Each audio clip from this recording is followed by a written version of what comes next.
Hi, I'm Lara and this is tropetrinitytrilogy Day, and today I'll be doing the Pixar Book Tag.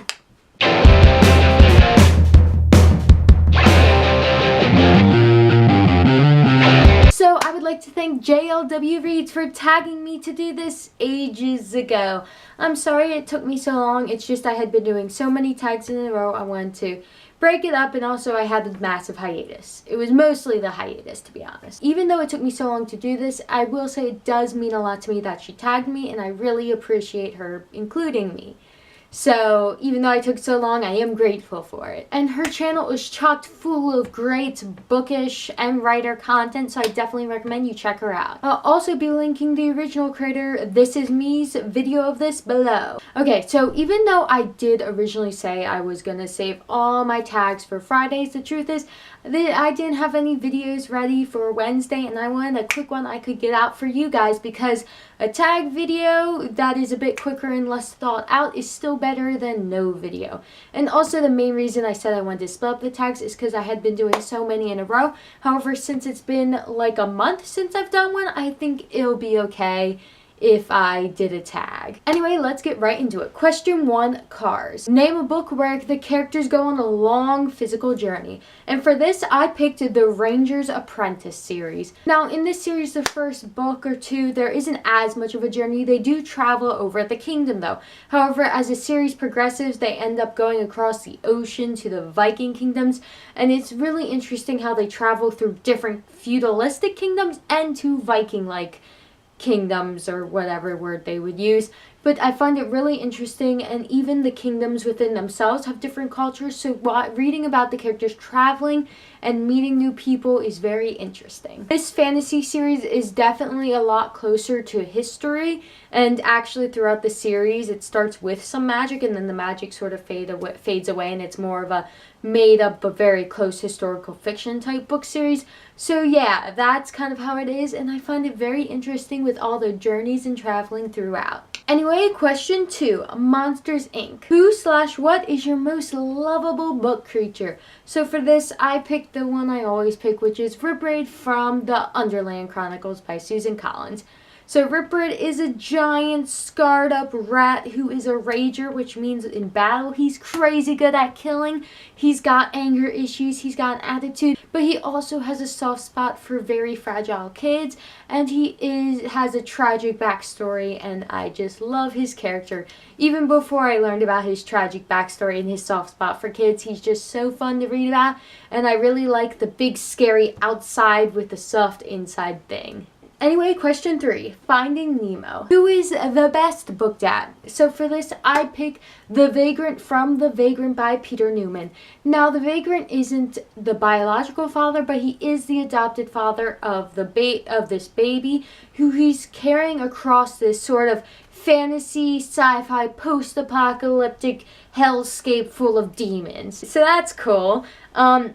So the Vagrant is our silent protagonist, and he's carrying this baby who is his adopted child, for lack of a better word, that across this terrible land and protecting the infant. It's such a sweet and cute dynamic, and the lengths at which he goes to protect this baby is really thoughtful and sweet, and that is why he is the best book dad. Question 4, Brave. Who is the best book mom? So for this, I picked Percy Jackson's mom, Sally Jackson, because so far she's the best. She is a single mom because Poseidon's a sucky father. So she's raised Percy on her own, and she's actually done things that has made her life personally worse for the sole purpose of protecting him. She's very selfless to him, but she also has her own life and feels like a well-rounded character. And throughout the series, she actually improves her circumstances, her life gets better, and it's really sweet, and I really like her character. Question 5, Toy Story. Which book from your childhood would you recommend that every kid read? So I tried to give a unique answer, so for this, I picked The Little Engine That Could by Waddy Piper. So the reason I think this is good is because it has a very clear and good message. A train is left stranded on the tracks, and all the bigger engines are like, no, we're not going to help them. We have some other reason we can't help them. And then the little engine selflessly is like, I'm going to help them. And he, even though he has to bring them up a giant hill, he's like, I think I can, and then he does. success. So I think this is a good story because it has multiple good messages in it. The main message being if you believe in yourself and work hard, you can achieve. And also the side message in that the little engine doesn't do this for selfish reasons, but does this for very selfless reasons and helping others, which also is a good message. Anyway, question 6, The Incredibles. If you could have any superpower or ability from a book, which would it be and why? To be honest, I can't think of that many books I've read with like super amazing powers, so I'm going for the basic one, and I'm picking Harry Potter, because the thing about Harry Potter is their magic can do a large variety of things. So yeah, I've read books where characters can control wind or fire, but I'd rather be able to do literally anything. To be completely honest though, even if I just had the Accio spell, that would make my life so much better. Forgot your homework? Accio homework. Just lost something? Accio lost thing. You're good. Like, Accio would be so useful.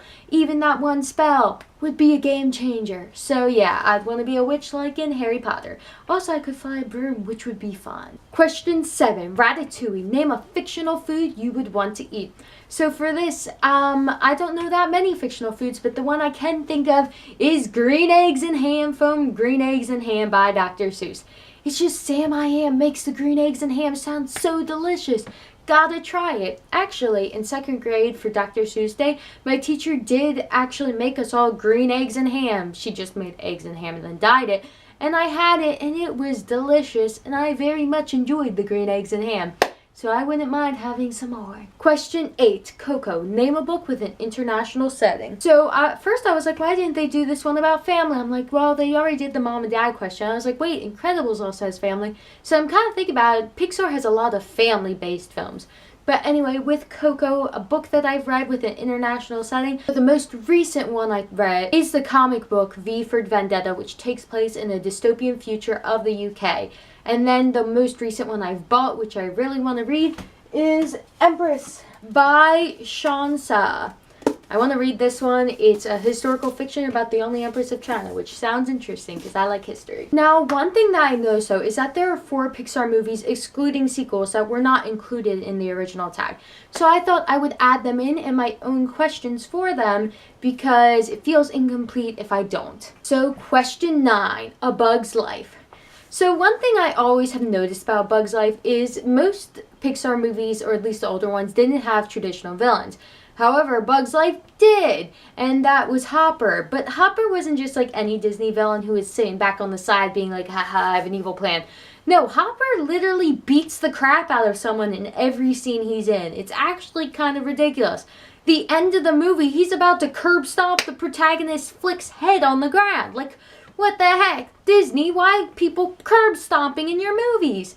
So for this one, I decided name a character that shocked you with their brutality, because that's the type of question a Pixar book tag needs. For this, I picked the Commandant from An Ember in the Ashes by SABAA TAHIR, which is actually right here. And the reason this shocked me so much is because most YA book villains, or a lot of book villains, are very behind the scenes, like mwahaha, evil plan type thing. And also they aren't very like graphic with the violence. But the Commandant, the first scene she's in, she literally beats a child soldier to death for whipping him, which is just shocking. I was reading this like, oh my gosh, this book is not kidding around. Because so many YA books were advertised to me as dark and all that stuff, and then no one ever gets hurt. But the Commandant, actually, she has a really brutal entrance, and throughout the entire book series of what I've read so far, she tortures, torments, and even kills main characters. So yeah, she is not messing around. And honestly, I've only read the first 2 books.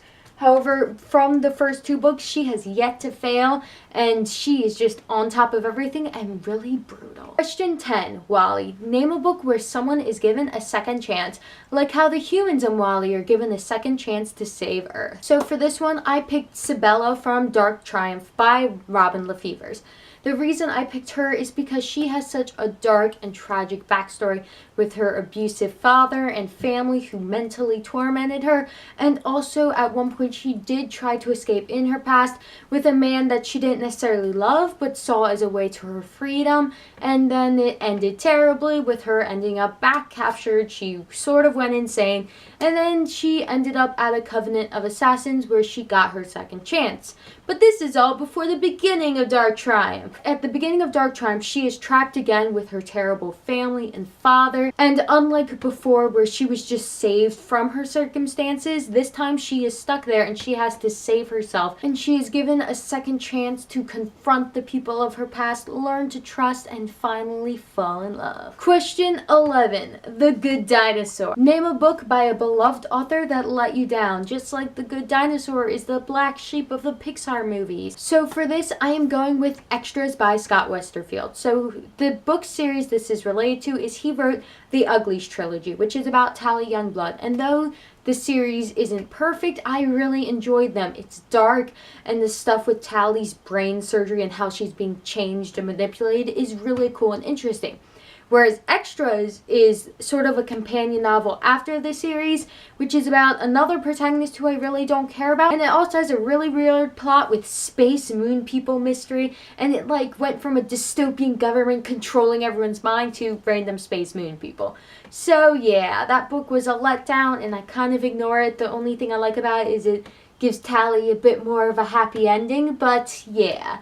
Extras was extra that wasn't needed. And finally, for question 12, Inside Out. Name a book where opposites learn to work together, like joy and sadness did. So my choice for this is Anna's Burning, the sequel to Goose Girl by Shannon Hale. So this will have spoilers for the first Goose Girl book and the plot of Anna's Burning. So if you don't want to hear them, skip till the picture of it is gone. So Izzy was the protagonist of the first book and she has a wind whispering ability. However, by the point of this book, this wind whispering ability has resulted in the wind constantly crowding her and trying to get her attention and is slowly driving her insane.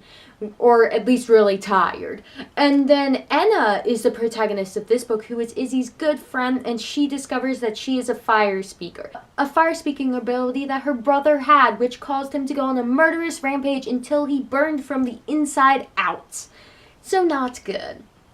So Anna is dealing with the fire-speaking powers which are slowly consuming her and driving her to rage. So she must find a way to fight back against this in order to get back to her friend Izzy. And they learn that they can teach each other their powers in order to create balance so neither wind nor fire can take over them. So I made a mistake. When adding the questions in for the movies that weren't included, for some reason I had assumed that I had already answered a question about Up, but that was mistaken and I'm just going insane. So I tried to do them in order, but now Up is going to be question number 13, the lucky number 13. Well, Up is known for its heartbreaking beginning. And the thing about Up is it starts off with, it's not immediately, it starts with the cute childhood flashback with Carl and Ellie, and then it goes through their life together, and then bam, tragedy. So it doesn't have to be right at the beginning, but for this question, I would like you to name a book with a beginning that caught you off guard. So for this, I decided to go with Phoenix by Emily Luke-Bay, also known on the internet by Julian Graystoke. So this book, it doesn't start off completely bam right away, but neither does Up. It actually starts pretty slowly and chill, but then eventually when tragedy does strike, it goes from 0 to 100. And I was not ready for it. So yeah, I'm going with this one. It's not like immediate, however, it's really close to the beginning, and it did catch me quite off guard. Anyway, that was the last question. I just wanted to try to include all the Pixar movies. If I missed one, then I suck, but I don't think I did. So yeah. Anyway, thank you again to JLW Reads for tagging me. Her video is linked below. And also, I usually don't like tagging people because I feel like I'm going to get rejected and they'll be like, oh, so sad. But yeah, so I decided just to tag. I knew who I don't think did this. And if they don't do it, I'll get over it. But yeah. So the people I tag are Fictional Fangirl, A.S. Howell, Catherine Francis, Book Your Imagination, and Joe Linsdell. So you've been tagged. Anyway, thank you for watching, and I hope you enjoyed this little tag, and I'll see you later.